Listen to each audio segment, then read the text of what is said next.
one of the greatest myths that's ever been perpetuated, there's two in the medical sciences. The first one is cholesterol causes heart disease. The greatest myth that's ever been perpetuated in the medical sciences. Cholesterol doesn't cause heart disease. The other one, which is near and dear to my heart, is that nitrite in cured and processed meats causes cancer. I mean, it's completely myth that's been perpetuated now for 50 or 60 years.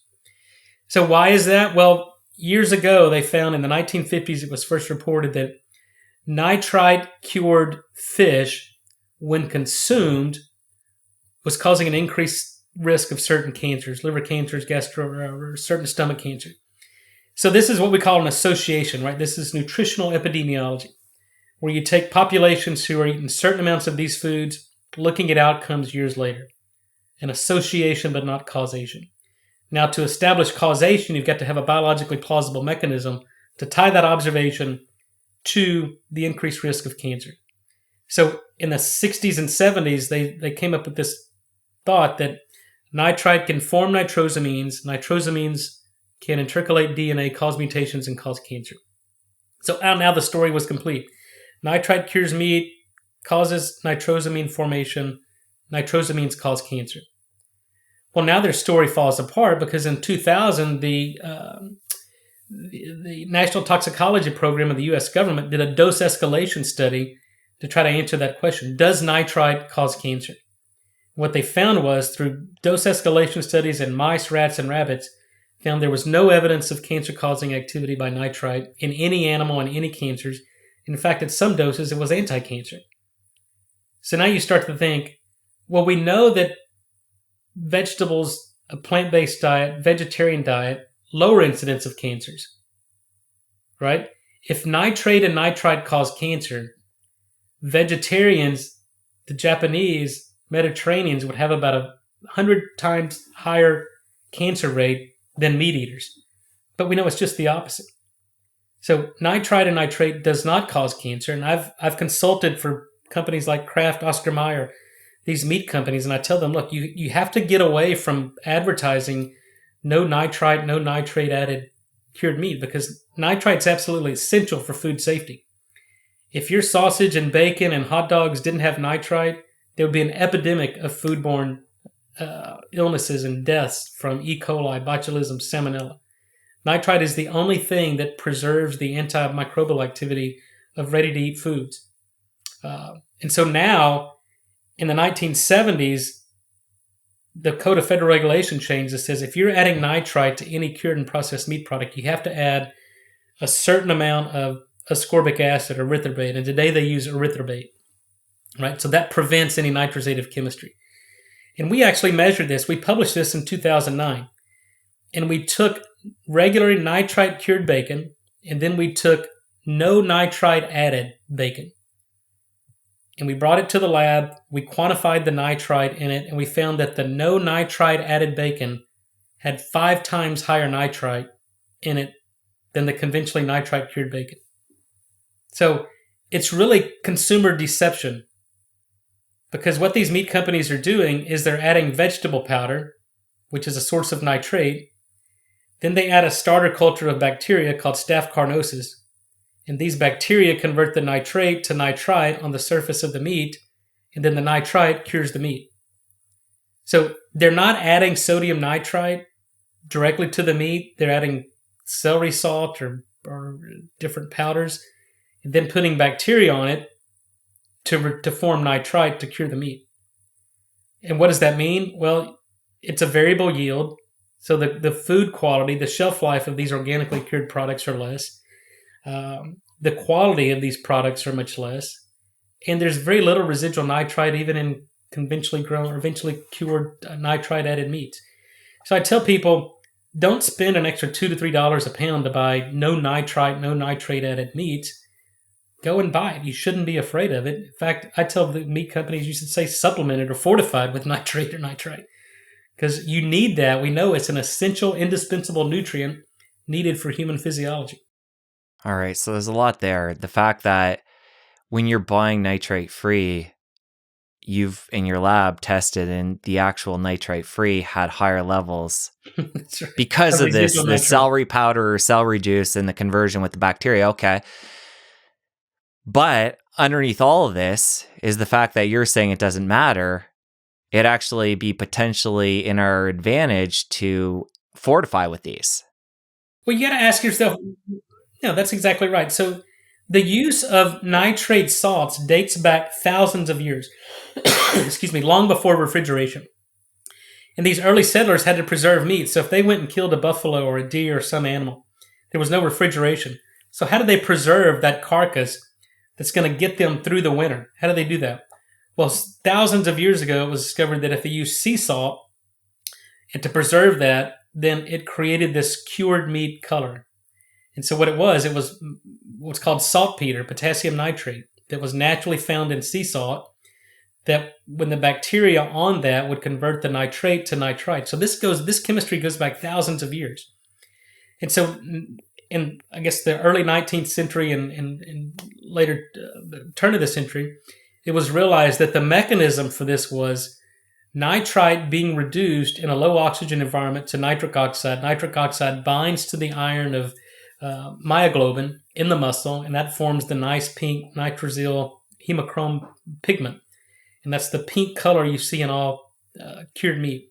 But it's not just the antimicrobial activity. Nitrite also inhibits lipid oxidation. Lipid oxidation in humans causes a lot of oxidative stress and disrupts membranes and causes oxidation of fats and membranes. Nitrite prevents lipid oxidation. So that's an essential anti-inflammatory molecule in human physiology. So the chemistry of meat curing by nitrite basically is the exact same in what we would hope to get in kind of curing the own human body of chronic disease.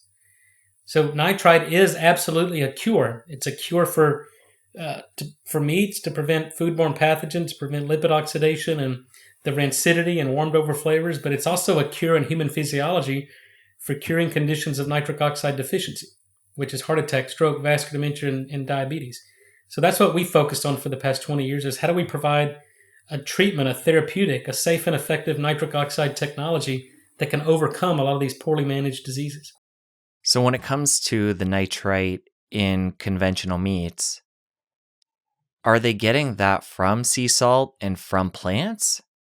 Or what are they doing to get that and add it to the product?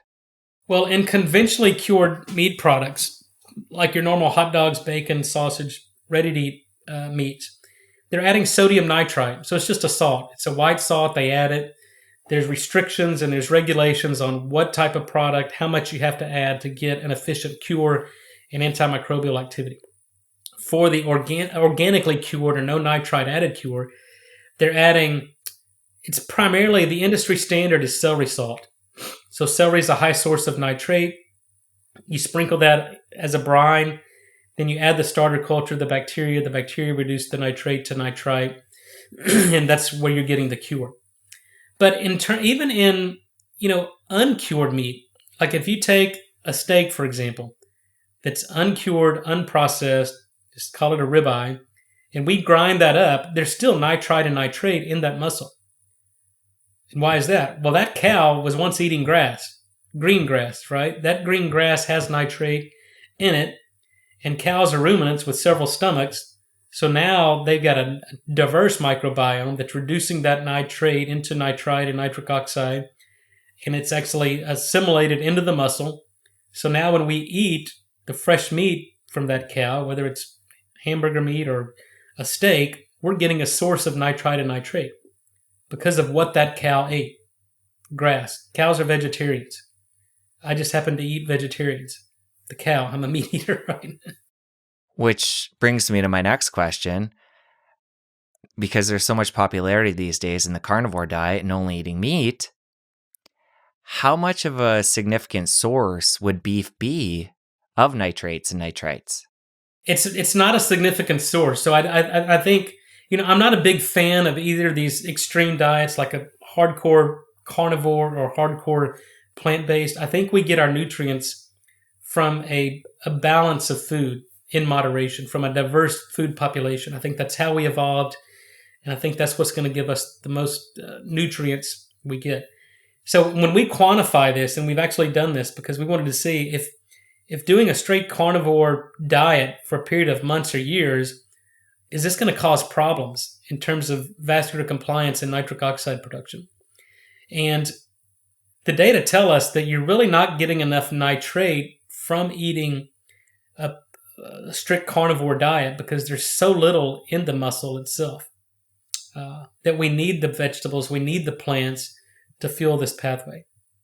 And so I think that's why it's important that we eat a balanced diet in moderation, throw in some green leafy vegetables. We need B vitamins and iron and a lot of the micronutrients found in animal proteins and animal meats that we're not getting from plants, and we need the nutrients in plants that we're not getting from animal proteins and meats. So I think we need a balance. And if you're not doing that, then I think it's you should do a micronutrient analysis to figure out what's your body missing, and then supplement that nutrient. And that's personalized nutrition. Which this naturally takes us to plant toxins. So people on a carnivore diet typically talk about plant toxins, wanting to avoid things like phytic acid and lectins and oxalates. And we can take the oxalate piece there and expand upon that. Say somebody's using spinach to get their dark leafy greens, to get their nitrates, they're going to be getting a big hit of oxalates at the same time. So what would you say to that person? Well, some people are sensitive to it and some people aren't. Obviously, if you're sensitive to oxalates, you're prone for kidney stones, gallstones, things like that. So everybody's different. And so we have to, that's why I think it's impossible to kind of ascribe a one-size-fits-all for everybody. I think there's some truth in, blood types and requiring certain nutrients and certain dietary patterns based on your blood type. I think it's dependent upon the gut microbiome. Some people are sensitive and can't digest things because they have gut dysbiosis. So we have to fix the gut, and then now they become less sensitive to different foods or food allergies. But the body is really resilient in the fact that if you give the body what it needs, the body's going to perform for you. But if you're sensitive to certain things, then obviously that's a sense and a sign to your body telling you, hey, this really doesn't agree with me, so let's avoid that. If you enjoyed that clip, press here for the full episode. I'll see you over there. For me, it's no wonder why we have the sickest population on the planet. Everything we do is disrupting nitric oxide production. If you can't make nitric oxide, you're going to develop chronic disease, cardiovascular disease, Alzheimer's, diabetes, chronic fatigue. If you use mouthwash,